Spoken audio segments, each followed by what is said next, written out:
করতেছে না। আমরা মনে করি বিশ্ববিদ্যালয়ের যে অভ্যুত্থান পরবর্তী সময় বা অভ্যুত্থানের আগে যারা শিক্ষার্থীদের অধিকার আদায় নিয়ে কাজ করছে, যারা অভ্যুত্থানে সক্রিয় অংশগ্রহণ করছে এবং অভ্যুত্থানের যে স্পিড যেটা হলো যে সেটা ধারণ করে পথ চলছে, তাদেরকে শিক্ষার্থীরা প্রায়োরিটি দিবে। এখানে কোনো একটা ক্যাম্পাসে কে জিতছে, কোনো একটা ক্যাম্পাসে কে জিতে না, সেটার উপর ভিত্তি করে আমি মনে করি না চট্টগ্রাম বিশ্ববিদ্যালয়ের শিক্ষার্থীরা যারা আসলে বিশ্ববিদ্যালয় পর্যায়ের স্টুডেন্টরা এমন কিছু বাচ্চা মানে কি ডেওয়ে মানে কি স্রোতের সাথে কিছু একটা নির্ধারণ করে ফেলবে। আমরা মনে করি তারা বিগত সময় যারা কাজ করছে তাদের অ্যাক্টিভিটিগুলো দেখবেন, তার উপর ভিত্তি করেই তারা তাদের নেতা নির্বাচন করবেন। আমরা এখানে চট্টগ্রাম বিশ্ববিদ্যালয়ে যদি দেখি একটা অনেক বড় একটা সমস্যা। চট্টগ্রাম বিশ্ববিদ্যালয়ে যে আসলে বিশ্ববিদ্যালয় হিসেবে যা যা থাকা দরকার মৌলিক যে বিষয়গুলো, সব বিষয়ে আসলে অনেক বেশি সমস্যা। পড়াশোনার মান, এরপরে খাবারের মান, আবাসনের সমস্যা, পরিবহনের সমস্যা, অনেকগুলো সমস্যা নিয়ে আসলে আমরা এখনও এখানে এক্সিস্ট করছি।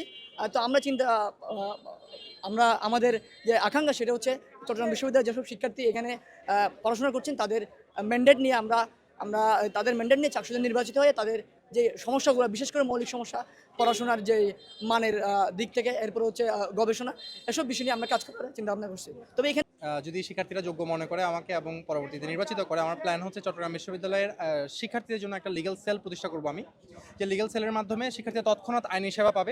সব মশার বিরুদ্ধে সুরক্ষা দিতে এলো বসুন্ধরা এক্সট্রিম অ্যারোসল, মশার বিরুদ্ধে এক্সট্রিম সুরক্ষা।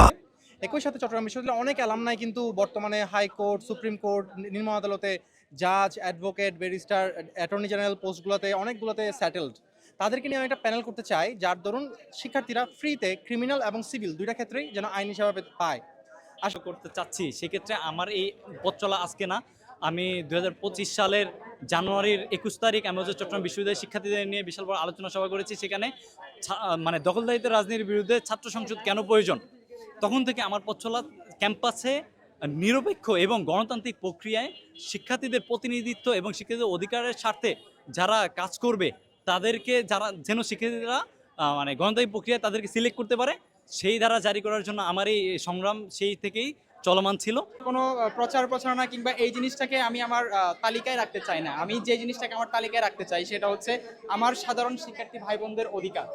আমি হচ্ছে আমার ওই দেওয়ালে লিপিবদ্ধ যেই দাবিগুলো আছে, ওই কলেজের টেবিলে যে লিপিবদ্ধ দাবিগুলো আছে, এগুলোকে আমি আলোচনার টেবিলে নিয়ে আসতে চাই। আমি চাইলে অনেক কিছু প্রতিশ্রুতি দিতে পারি, বাট আলটিমেটলি আমার সবচেয়ে বড় যেটা প্রতিশ্রুতি সেটা হচ্ছে শিক্ষার্থীদের পাশে থাকা। যখন কেউ থাকবে না তখন ইনশাল্লাহ আমি থাকবো, এই আশ্বস্ততা আমার প্রতি রাখতে পারেন। ধন্যবাদ।